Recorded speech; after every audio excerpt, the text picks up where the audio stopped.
Siempre hay modelos de gestión que pueden ser más eficientes desde el punto de vista técnico que los modelos de la gestión pública. En Aragón tenemos modelo de gestión que hubo mucha polémica para la privatización, que fueron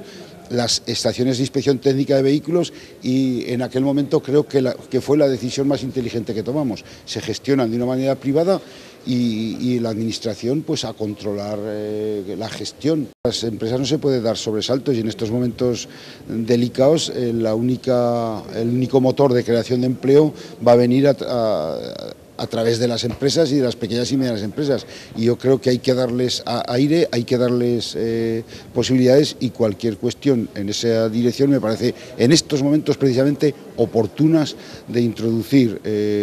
estímulos a que los pequeños empresarios, que las empresas sigan contratando gente, creando empleo, invirtiendo, exportando, innovando. Se ve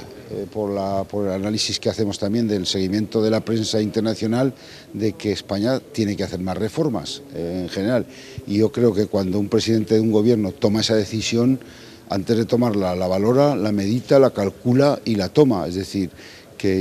independientemente de cualquier otra cuestión desde el punto de vista técnico, yo no quiero hacer una valoración política, creo que hay que hacer reformas y lógicamente